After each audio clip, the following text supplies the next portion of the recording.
Hola, ¿qué tal? ¿Cómo están todos? Es un honor regresar con ustedes en su canal Derecho Libre para Todos. Tenemos el placer de tener un invitado, el licenciado José Omar Velasco Cebada, agente del Ministerio Público, judicializador de la Fiscalía General de Justicia de la Ciudad de México. ¿Qué tal amigos de Derecho Libre para Todos? Sean bienvenidos. Estamos muy contentos por tener este invitado que tiene un gran extenso currículum y bastante experiencia, tiene ya más de 15 años de experiencia y dentro de unos puestos que ha tenido son jefe de departamento de la Procuraduría General de Justicia en su momento, Ministerio Público y ahora judicializador. También nos va a compartir un poquito más de su gran experiencia. Omar, bienvenido. Cuéntanos, por favor, un poquito de ti y de tu gran experiencia, por favor. Muchas gracias ahí, muchas gracias Catherine, un gusto, saludos a todos los seguidores. Primeramente agradezco la invitación, el espacio, la oportunidad que me brindan para compartir precisamente todas esas experiencias que hemos adquirido a lo largo de estos años. Ojalá sean de utilidad y de su agrado. Claro que sí, pues dando seguimiento a nuestros videos anteriores, estamos en la audiencia inicial. Vamos a empezar con unas preguntas. Como primera pregunta, las preguntas quiero aclarar que fueron de nuestros seguidores. Son preguntas que ustedes nos enviaron y esperamos recibir más preguntas para que con nuestros invitados podamos responder sus dudas. Una de las preguntas: cuando la carpeta de investigación se manda con el judicializador y éste la devuelve, ¿cuáles serían los motivos por los que tomó la decisión de no judicializarla? Ok, Catherine. Mira, hay varios supuestos. Estamos hablando de. Primeramente quiero señalar que hay investigaciones que se trabajan con personas detenidas. Hay una segunda opción que son investigaciones que conocemos con personas no detenidas o sin detenido. Evidentemente, como sabemos, la función del Ministerio Público es una función que tiene consagrada la Constitución, es la de investigación de conductas delictivas, ilícitos o delitos que conocemos de manera general. Esa situación, una vez que se inicia una denuncia, una persona que es víctima de un delito, se lleva a cabo una denuncia ante el Ministerio Público o una querella, lo que corresponda. Evidentemente el Ministerio Público, una vez que tiene conocimiento precisamente de ese hecho, lo que hace, las primeras diligencias que lleva a cabo, pues es realizar diversos actos de investigación, precisamente a fin de acreditar o precisamente de investigar como tal lo que decimos precisamente ese hecho del cual ya le pusieron parte al Ministerio Público. Una vez que se llevan a cabo diversas diligencias, la pregunta es de manera específica, llega en algún momento al área de judicialización por una cuestión de estructura orgánica que maneja la institución a la cual represento, la Fiscalía General de Justicia de la Ciudad de México. Tiene diversas áreas. El área de judicialización se encarga de que una vez que se encuentra, llamémoslo de manera práctica, debidamente integrada la carpeta de investigación correspondiente, hacemos un estudio. Vamos a hablar, me voy a enfocar en una cuestión de una carpeta de sin detenido. Se hace un estudio de esa carpeta de investigación. Evidentemente, nosotros hacemos un estudio de esa carpeta. Si consideramos que ya se encuentran los datos de prueba correspondientes, precisamente, ¿no?, que acrediten de manera indiciaria ese hecho, lo correspondiente es en algún momento ejercitar acción penal y solicitar la audiencia inicial, en este caso sin detenido, ante el órgano jurisdiccional correspondiente. ¿Por qué se llega a regresar? Bueno, evidentemente porque en algún momento hacemos derivado de ese estudio que se realiza. A lo mejor faltan, evidentemente, actos de investigación que debe realizar el Ministerio Público Integrador, que es otra área distinta a la del judicializador. Se hace el estudio correspondiente, faltan algunos actos de investigación.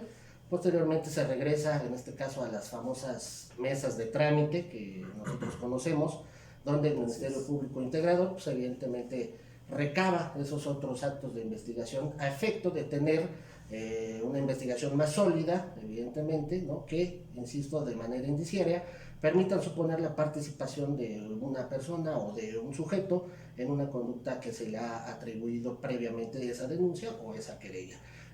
Básicamente, de manera general y a respuesta concreta, se llega a regresar por parte del área de judicialización cuando, insisto, no se encuentran o faltan más bien, faltan algunos actos de investigación que realizar para tener esa investigación, pues evidentemente más completa y mejor trabajada, para entonces sí, en su momento solicitar la audiencia correspondiente. Perfecto. Omar, pues ya de la siguiente pregunta ya nos dijiste, digamos, parcialmente la respuesta, pero bueno, son, como lo dijo la licenciada Catherine, son preguntas que nos envían nuestros queridos seguidores de nuestras redes sociales. Y la siguiente es, cuando la carpeta de investigación ya está, digamos, ya tiene los elementos suficientes que el Ministerio Público considera para enviarla al área tuya de judicialización, y tú la consideras que sí es, digamos, viable, ¿qué es lo que sucede después? Es decir, ¿la regresas con el Ministerio Público o se les notifica a las partes para que ya se haga la audiencia inicial? ¿Qué es lo que sucede en ese inter? Ok, Shai. Estamos en el supuesto, le estamos comentando, compartiendo la parte de una carpeta de investigación sin detenido. Sí. Se insiste y retomo un poquito, la víctima presenta su denuncia correspondiente, su querella correspondiente, se trabaja en una mesa de trámite para ubicar a nuestros seguidores, se trabaja en una mesa de trámite en el Ministerio Público, en el supuesto de que evidentemente ya se encuentran con todos los datos de investigación o los actos de investigación suficientes, Sí. previo a ese estudio. Entonces sí, lo que el Ministerio Público Judicializador hace es solicitar una audiencia inicial, estamos, insisto, hablando de una audiencia inicial sin detenido, en donde ya el Ministerio Público Judicializador o el área de judicialización se queda ya con ese expediente como tal, solicita, se insiste esa audiencia para formular imputación, donde finalmente se hace la solicitud correspondiente y el órgano jurisdiccional va a notificar debidamente a las partes, en este caso a la víctima, al querellante que formuló su denuncia correspondiente, y evidentemente tendrá que notificar al imputado o al investigado, de manera correcta la denominación sería el investigado hasta ese momento, para la celebración de la audiencia. El juez de control va a señalar una fecha, una hora para la celebración de esa audiencia, en donde cual se insiste previamente la notificación de las partes, tendrán que acudir a esa audiencia para la formulación ya de imputación en contra de esta persona que se está investigando. Ese sería, de manera general, pues el procedimiento a seguir en este tipo de asuntos. Perfecto. Ok, perfecto. Y tomando el tema de la investigación, ¿nos puedes esclarecer un poquito qué es la investigación inicial y qué es la investigación complementaria? Claro que sí, Catherine. La investigación inicial, valga la repetición, esta comienza desde el momento en que se le da del conocimiento al Ministerio Público de la noticia criminal, que todos lo hemos señalado en algún momento, lo hemos escuchado en varias partes. Se insiste, es decir, cuando la víctima o el querellante va y pone del conocimiento al Ministerio Público de un hecho probablemente constitutivo de un delito. En ese momento el Ministerio Público, bajo su función constitucional, inicia la investigación correspondiente, pero inicia investigación que incluso teórica y dogmáticamente le llamamos una investigación informal. Es decir, el Ministerio Público inicia toda esta investigación hasta que en algún momento, reiterando con incluso la respuesta de la pregunta anterior, se ejercita acción penal, se cuentan con los datos los actos de investigación, que nos permiten suponer que efectivamente esta persona que se está investigando ha participado en un hecho delictivo. Se ejercita acción penal y una vez que ejercitamos acción penal se va a llevar a cabo la audiencia inicial, donde primeramente se le formulará imputación a la persona y posteriormente vendrán unas etapas subsecuentes que vendrá siendo, si es el caso, la vinculación a proceso y en algún momento el cierre de la investigación complementaria. Hasta ese momento esa investigación es la investigación inicial, es una investigación preliminar o lo que conocemos y en algún momento nos enseñaron o nos enseñan todavía a los seguidores que todavía se encuentran estudiando la licenciatura en Derecho o en algunas prácticas todavía, la famosa investigación informal. Una vez que el órgano jurisdiccional señala un cierre de investigación, ahí es donde viene la diferencia entre la investigación inicial y la etapa de la investigación complementaria. Esta etapa de investigación complementaria es lo que hoy conocemos ya como una investigación formalizada o con control judicial. Es decir, en este caso, el juez autoriza al Ministerio Público continuar con esa investigación que previamente venía realizando en contra de una persona. Entonces, la parte de la investigación inicial es una etapa de investigación, llamémosla así, informal, que con posterioridad se formalizará una vez que, o tendrá un control judicial una vez que se dicte un cierre de investigación complementaria. De manera general, clara, esas serían las diferencias entre la investigación inicial y la investigación complementaria. Excelente. Bien, tenemos otra cuestión aquí. Dice, el mismo agente del Ministerio Público que conoce y que recopila todos los elementos de prueba y que le da trámite en estas mesas, es decir, y en las agencias del Ministerio Público, es el mismo agente, es la misma persona que lleva a cabo las audiencias ya una vez que el judicializador, pues valga la redundancia, judicializa la carpeta de investigación. ¿Es este mismo sujeto el que se presenta a las audiencias o no? Ok, Shai. No, por estructura orgánica, para evidentemente aquellos que desconocen el funcionamiento como tal, en este caso de la Fiscalía General, la Fiscalía tiene diversas unidades, evidentemente, ¿no? Tiene una estructura orgánica específica. Actualmente hay cuestiones específicas. Retomaba el tema de la investigación sin detenido y con detenido.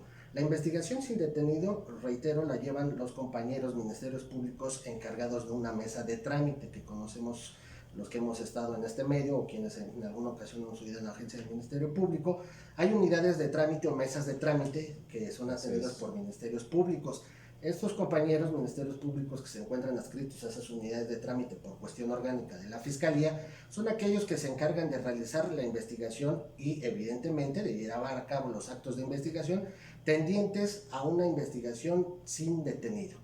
Sin embargo, también hay compañeros que se encuentran, aquí viene el otro tema que retomo de un inicio, la investigación con detenido, es decir, cuando agarran a una persona en un delito flagrante que con posterioridad es puesta a disposición del Ministerio Público y donde entonces intervienen otros compañeros ministerios públicos que son los que conocemos que se trabajan en turnos con detenidos.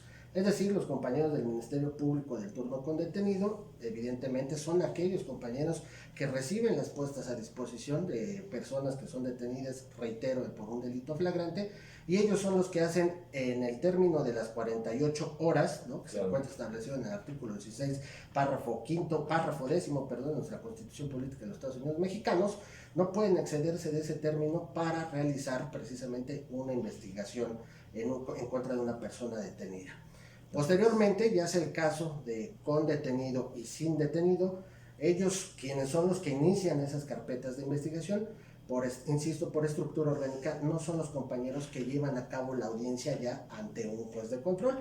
Evidentemente, ahí ya entra el área, en este caso, de judicialización, en donde su servidor afortunadamente tiene cargo en dicha institución, ¿no? Como judicializador, y somos nosotros o esa área junto con todos los demás compañeros de la Fiscalía General que se encuentran adscritos a las diferentes unidades de judicialización de todos los ministerios públicos de todas las alcaldías de esta Ciudad de México, quienes de manera clara, quienes de manera específica son quienes llevan las audiencias de control de detención, cuando es el caso, o bien de iniciales sin detenido para formular imputación. Es decir, los ministerios públicos judicializadores son los que llevan a cabo este tipo de audiencias y no necesariamente los compañeros que inician precisamente esta investigación, ya sea los compañeros de turno con detenido o bien los compañeros que se encuentran en las mesas de trámite.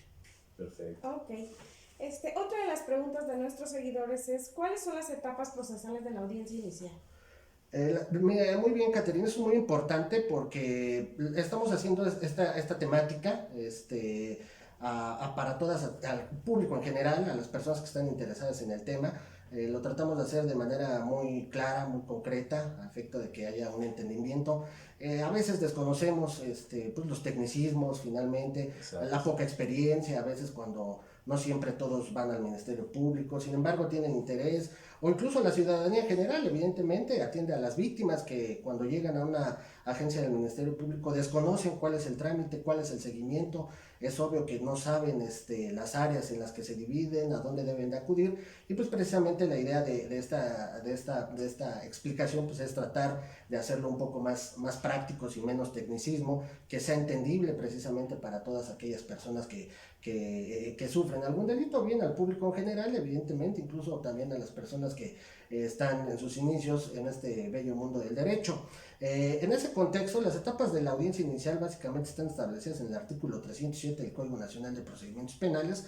Nos establece lo que consta una audiencia inicial. Dentro de esa audiencia inicial se ven 5 etapas. Es el control de la detención, es la formulación de imputación, es la vinculación a proceso de una persona, es la etapa de medida cautelar y es el cierre de investigación. Esas 5 etapas que se ven en una audiencia inicial, que insisto están establecidas en el artículo 307, finalmente también estamos hablando de estas 5 etapas en una investigación inicial con detenido, porque como lo señalé en un principio, la primera de ellas es el control de detención.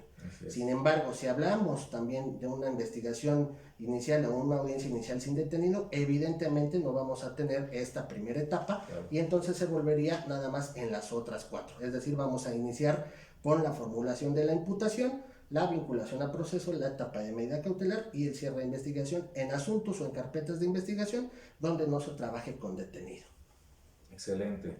Y qué bueno que mencionas esto, que es a final de cuentas para todo el público, para el público en general, para estudiantes y para personas, para abogados que están iniciando con la, pues ahora sí que la litigada. Entonces, porque a mí me pasó, no sé, a Catherine también, pues que llegas, cuando sales, pues ya sientes que puedes hacerlo todo, pero pues evidentemente la situación es completamente distinta a lo que te enseñan en la escuela, ¿no? Y qué bueno que nos estás tocando estos temas que son bastante importantes.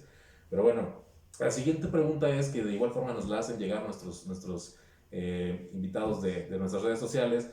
¿Nos puedes dar una breve explicación de cada una de estas etapas de la audiencia de juicio?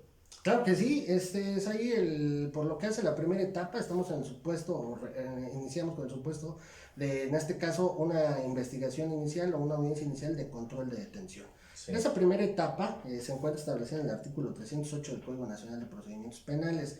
A su vez se relaciona también con lo que establece el artículo 16, párrafo 5 de nuestra Constitución Política y 147 del Código Nacional también en relación a que nos establece que cualquier persona puede tener cualquier sujeto puede tener a una persona en la comisión de un hecho flagrante. Eso a su vez se relaciona con lo que establece el artículo 146 del Código Nacional porque de manera específica nos establece los supuestos de flagrancia. Es decir, vamos a poner un ejemplo muy concreto. Sí. Hay una persona que se encuentra caminando sobre la vía pública, llega un sujeto, desapodera a una mujer de un bolso y posteriormente esta persona solicita el apoyo de unos transeúntes que se encuentran en el lugar, los cuales llevan a cabo la detención de este sujeto. Ahí evidentemente se actualiza lo previsto en el citado párrafo 5 de la Constitución y 147 porque la detención la llevan a cabo los particulares, es decir, en este caso los transeúntes que se encontraban en el lugar y a quienes previamente les pidió el apoyo la víctima. Sin embargo, esa detención a su vez cobra vida una de las hipótesis establecidas en el artículo 146 de los supuestos de flagrancia. ¿Por qué? Porque al final del día ahí se encuentran reguladas las hipótesis mediante las cuales las personas y evidentemente las autoridades pueden detener a una persona en la comisión de un delito flagrante. Eso se encuentra evidentemente regulado, ¿no? Y eso es lo primero que en esa etapa, una vez que se ejercita acción penal en contra de esta persona y se lleva a cabo la audiencia inicial de control de detención, evidentemente el órgano jurisdiccional lo que va a llevar a cabo en esta etapa, como su nombre lo dice, es verificar que la detención de la cual haya sido sujeto esta persona, la misma sea conforme a derecho, es decir, no sea violatoria de sus garantías, de sus derechos humanos, esa detención no haya sido excesiva y evidentemente se encuentre dentro del marco legal, claro, que nos rige actualmente. Esos supuestos, se insiste, están establecidos en el artículo 146 y evidentemente el juez lo que procede a hacer en esa primera etapa es calificar o no de legal la detención. El Ministerio Público va a exponer un hecho que genera esa detención y posteriormente ese hecho lo va a tener que corroborar con los datos de investigación que obren dentro de su carpeta de investigación. Esa información se le va a proporcionar al juez de control correspondiente, quien a su vez, una vez analizada la misma, él mismo resolverá, se insiste, si efectivamente la detención de esta persona, fue legal o ilegal. Básicamente, de manera muy general, concreta, pero clara, ese es el hecho en el que consta, en este caso, en la primera etapa del control de detención. Es decir, el juez calificará de legal o no la detención de la persona que en este caso se le puso a disposición. Muy bien. Ok. Y retomando un poco de lo que nos acaba de comentar, ¿cuál sería la diferencia entre detención y puesta a disposición? Ese tema es muy importante, hay mucho debate respecto de ese tipo de situaciones. Hay criterios de nuestra Suprema Corte de Justicia de la Nación, son criterios, son supuestos o figuras jurídicas diferentes la detención y la puesta a disposición de una persona.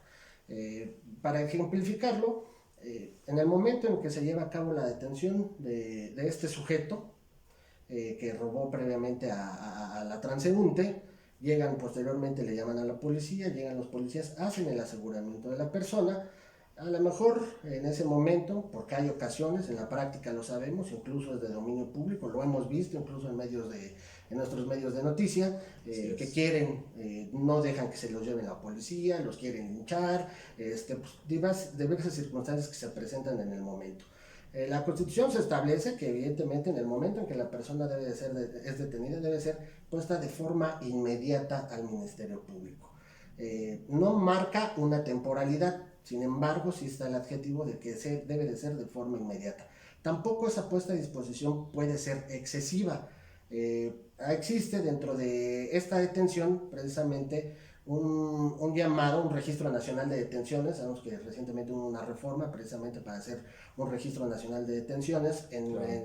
Además de ese registro nacional, existe un registro que a nivel, aquí en la Ciudad de México, la Secretaría de Seguridad Ciudadana, a través de los policías de esta, realizan un reporte de la detención a la denominada base CIP, que la hemos escuchado en muchas ocasiones. Ese reporte o estos reportes, incluyendo el del Registro Nacional de Detenciones, deviene precisamente para evitar que en el momento en el que se ha detenido, ese reporte debe ser realizado para tener un registro de la persona que fue detenida en algún lugar, en un momento y a una hora en concreto y en específico.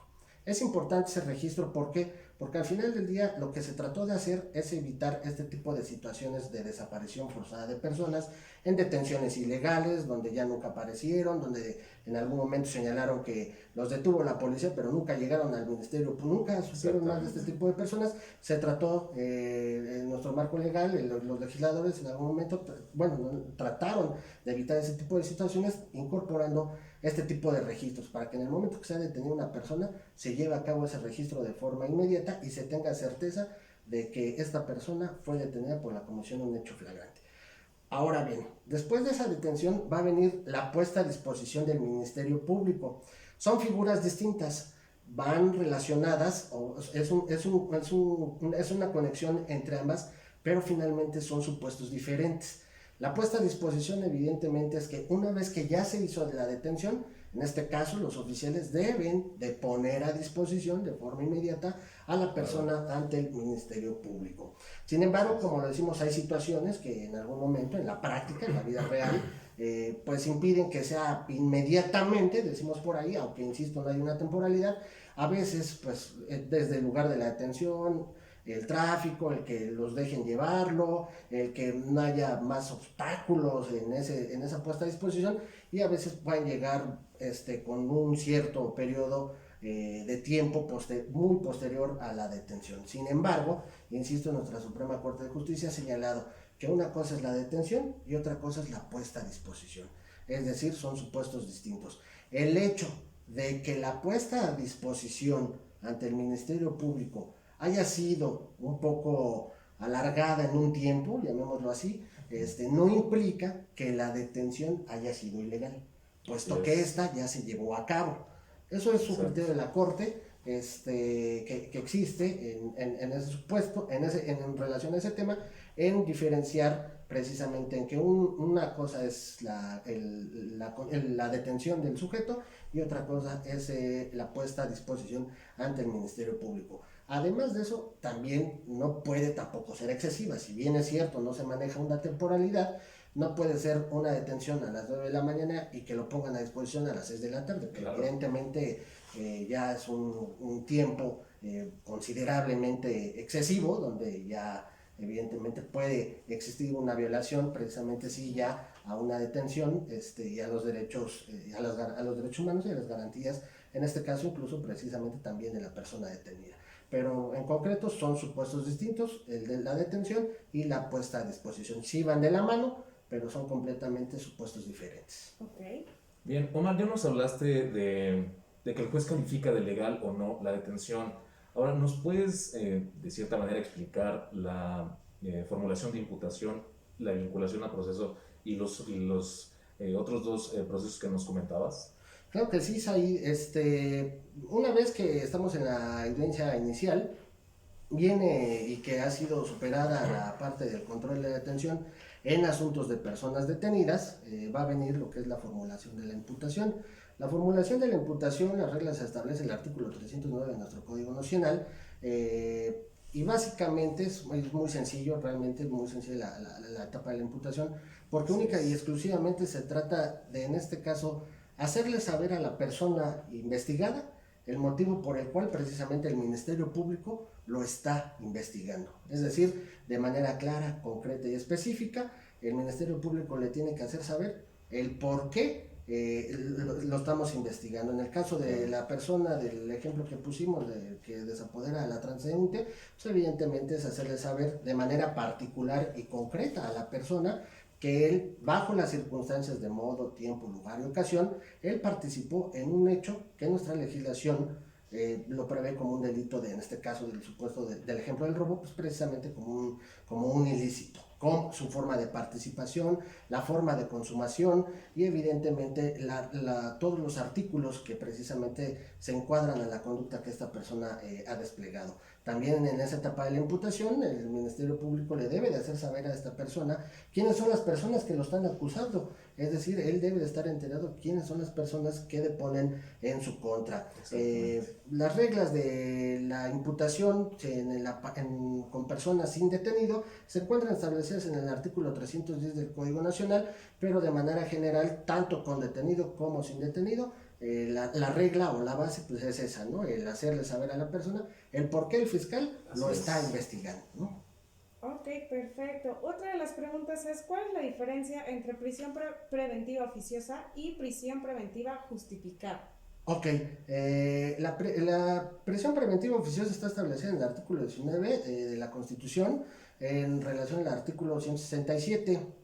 El legislador puso un catálogo de delitos, por llamarlo así, tanto locales como federales, en los cuales el órgano jurisdiccional, sin abrir debate, llamémoslo así, en la etapa ya de medida cautelar, sin abrir mayor debate, pues de manera oficiosa, impondrá como medida cautelar precisamente la prisión preventiva. Es decir, no da oportunidad a que en este caso el fiscal, bueno, principalmente en este supuesto, la defensa pudiera solicitar una medida cautelar diversa a la de prisión. Es decir, casuísticamente, caso por caso, los legisladores establecieron en dichos numerales los supuestos en los que sin mayor preámbulo, básicamente, directamente, el juez debe de imponer como medida cautelar la prisión oficiosa. La prisión justificada tiene varias vertientes. Es precisamente cuando el Ministerio Público va a solicitar, en este caso ya ahora sí al imputado, porque ya deja de ser investigado, ya se le formuló imputación y se termina por convertirse precisamente ya en una persona imputada. En ese momento el Ministerio Público es quien va a solicitar la medida cautelar de prisión justificada. Es importante señalar que al final del día las medidas cautelares tienen una finalidad. Esa finalidad está establecida en el artículo 153 del Código Nacional de Procedimientos Penales. Son 3 finalidades las que buscan las medidas cautelares. La primera de ellas es garantizar la presencia del imputado en el procedimiento que se le está llevando a cabo. La segunda de ellas es salvaguardar la integridad de las víctimas, de los testigos que han sido o que forman parte de ese procedimiento. Y la tercera finalidad de las medidas cautelares es evidentemente evitar la obstaculización de la investigación que se está llevando a cabo. Es decir, las medidas cautelares tienen esas 3 finalidades. En ese contexto, la medida cautelar no es una cuestión de castigo o de sanción, precisamente, que a veces se confunde. El hecho de que se imponga o no se imponga una medida cautelar, su finalidad no es sancionar ni castigar al imputado. Son cosas jurídicamente hablando completamente distintas. Se insiste, la medida cautelar es única y exclusivamente para garantizar estas etapas, estos puntos que ya he señalado, que se insiste, están establecidos en el artículo 153. La justificación de la prisión por parte del Ministerio Público viene también en diversos supuestos. Uno de ellos se encuentra establecido en el artículo 170 del Código Nacional de Procedimientos Penales.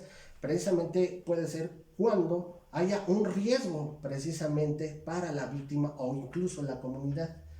Evidentemente, esa justificación como tal, en los demás supuestos que mencione, valga la expresión, debe de estar corroborada con los actos de investigación correspondientes. Es decir, para que el Ministerio Público pueda solicitar una prisión justificada, debe de tener los elementos, los actos de investigación que precisamente respalden, evidentemente justifiquen esa solicitud que el Ministerio Público hace.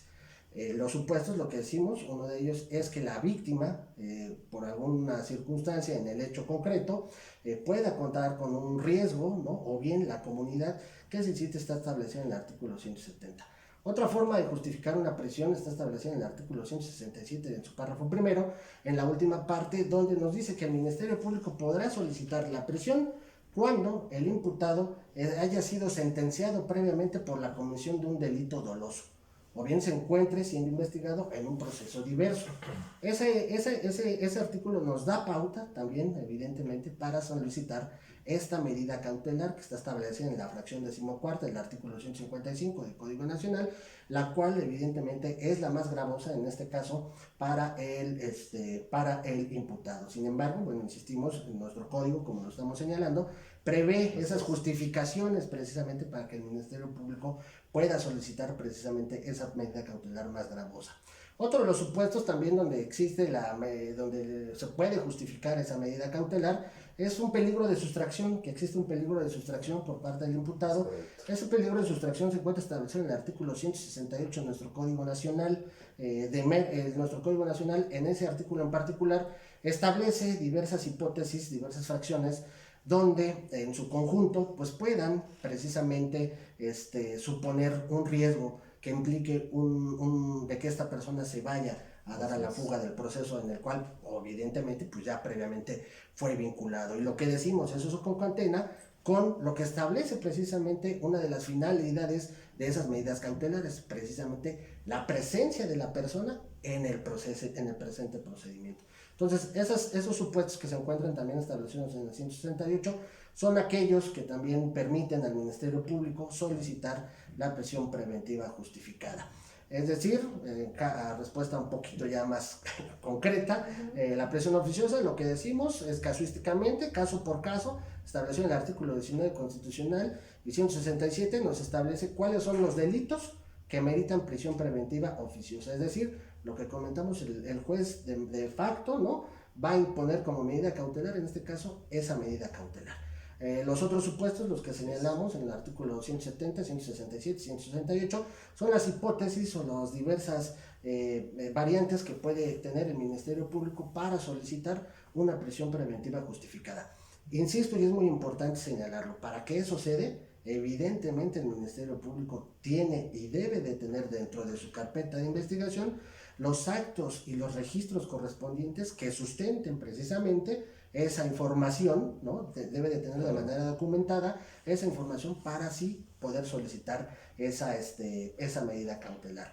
Es importante también señalar que con independencia de que el Ministerio Público solicite esta medida cautelar, evidentemente la defensa también tiene su derecho, evidentemente el imputado tiene su derecho a través de su defensor de debatir precisamente esa medida cautelar que ha sido solicitada por el Ministerio Público. Al final, después de ese breve debate, el juez señalará si se cumplen los requisitos o bien si el defensor también ha acreditado que esa prisión preventiva justificada que pide el Ministerio Público para él y para su representado es excesiva. Esas serían las diferencias de prisión oficiosa y prisión justificada. Perfecto. Bien, Omar, ¿nos puedes hablar un poco de la vinculación a proceso y algunos ejemplos de estas medidas cautelares? Sí, por supuesto que sí. Me quedo en lo de la medida cautelar, tomo la última parte de tu pregunta por lo que hace la medida cautelar. Sí.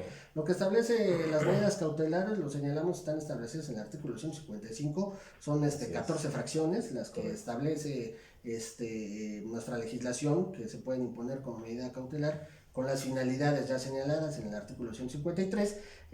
La más gravosa es la fracción decimocuarta, que consiste en la prisión preventiva. Sin embargo, bueno, pues evidentemente conocemos que dentro de esas medidas, dentro de esas otras medidas cautelares, existe lo que se llama la presentación periódica ante el juez, que lo que conocemos comúnmente como la famosa firma, ¿no? Que van a firmar cada semana, cada 15 días, bueno, ya ahí el periodo en el que se imponga esa medida cautelar. Existen medidas cautelares como garantías económicas, embargo de bienes, inmovilizaciones de cuenta, la separación inmediata del domicilio, la prohibición de acercarse a un lugar determinado, generalmente es al lugar del hecho donde se lleva a cabo una conducta ilegal, o bien también la prohibición de acercarse a la víctima, a los testigos.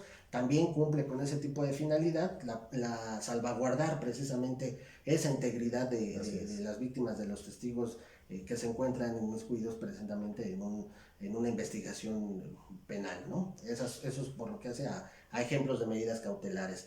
Por lo que hace a la vinculación a proceso, específicamente está establecida en el artículo 313 del Código Nacional de Procedimientos Penales, y los requisitos como tal, que son los que al final del día el juez tiene que evaluar, son aquellos que establece el artículo 316 del Código Nacional.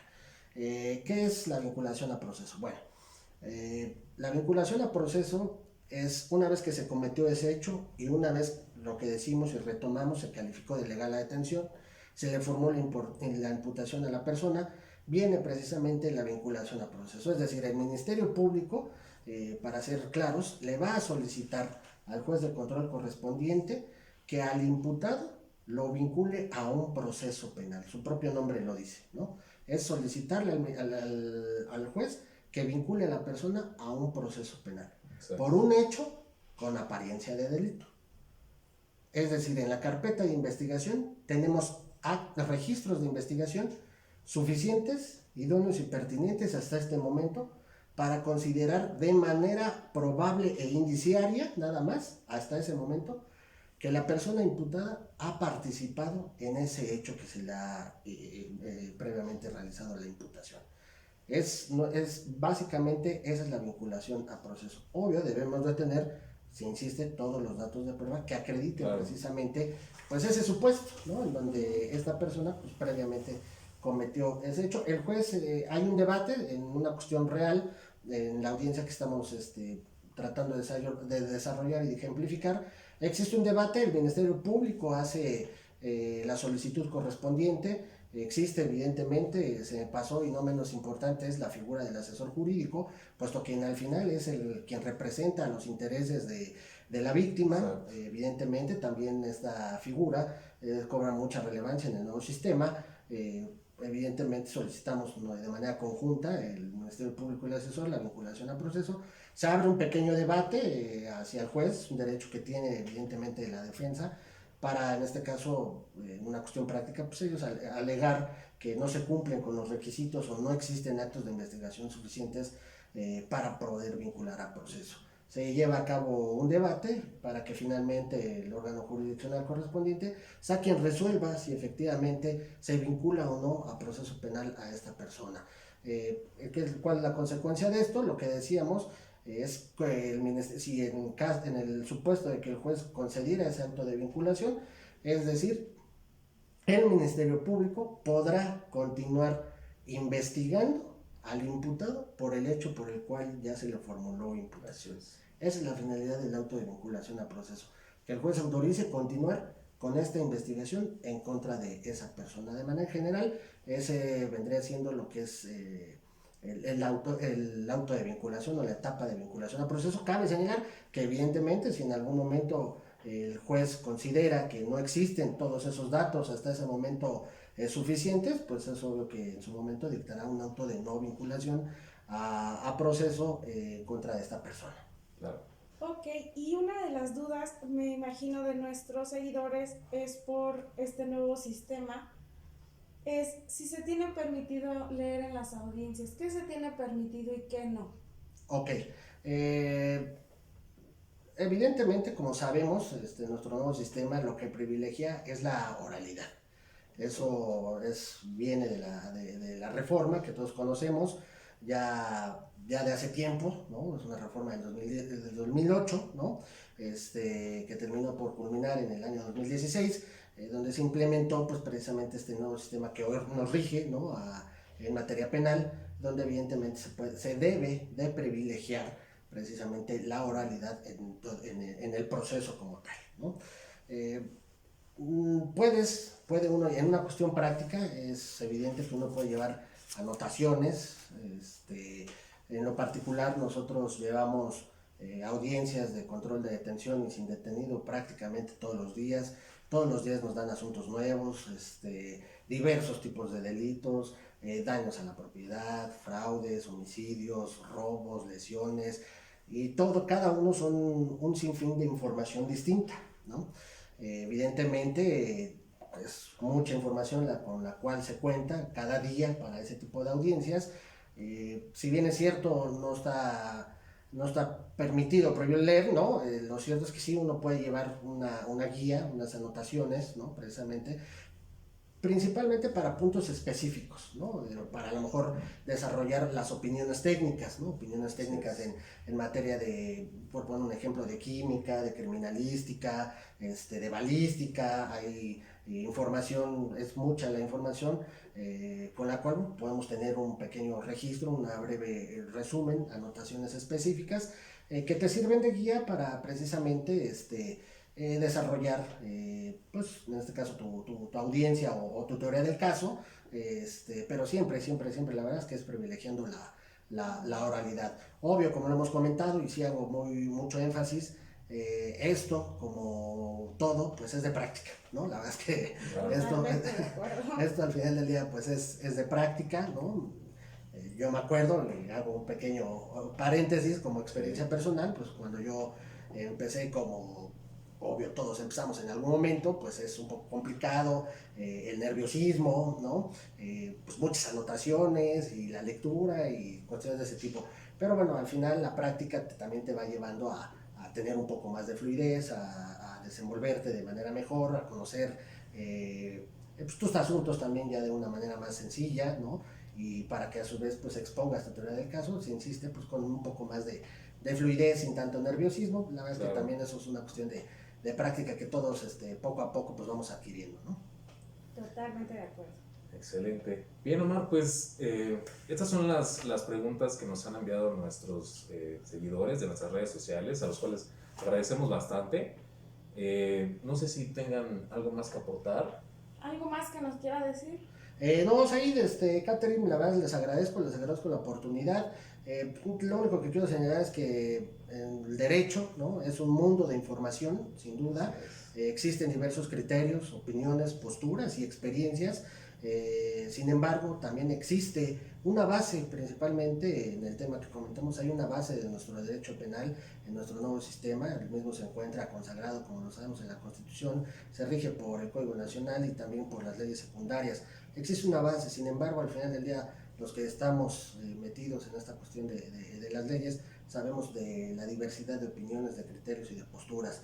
En lo particular, ojalá les haya servido esta información que a lo largo de los años pues hemos adquirido, estas experiencias, ojalá sean de utilidad. Tratamos de hacerlo un poco claro, insisto, para aquellas personas que apenas están iniciando en este nuevo sistema, para el interés en general en el tema de derecho penal, evidentemente para todo el público en general, para la ciudadanía también, ¿por qué no? Lo que decíamos, retomo la parte donde evidentemente a veces las personas que sufren algún delito, las víctimas, lo que decimos, o incluso también los familiares también de los propios imputados, ¿no? Que evidentemente llegan al Ministerio Público y no saben a dónde acudir, no saben que existe un área de judicialización, no saben que existe un área de turno con detenido, no saben que existe un área de turno sin detenido, que existe una mesa de trámite. Toda esa información evidentemente a veces la ciudadanía lo desconoce, ya sean víctimas, ya sean familiares de los imputados. El desarrollo también evidentemente de una audiencia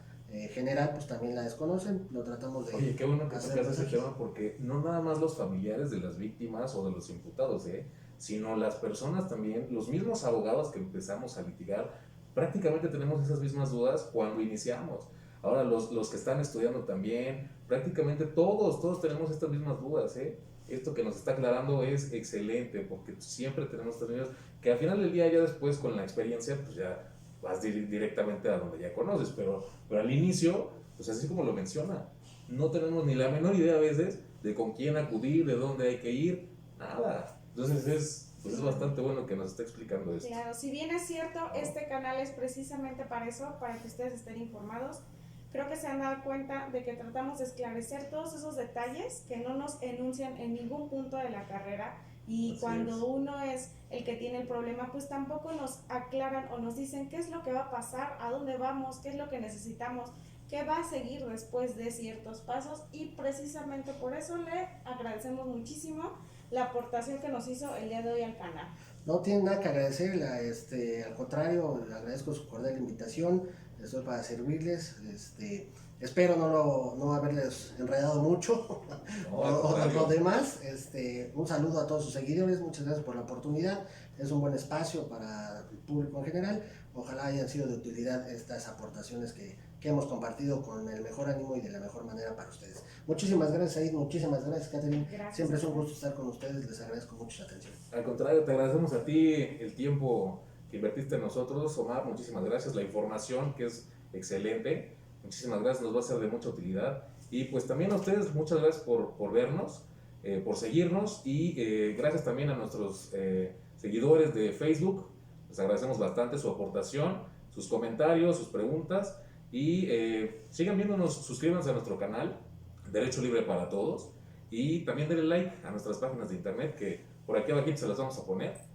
Pues muchísimas gracias a todos, que tengan una excelente semana. Gracias. Un saludo, buenas tardes.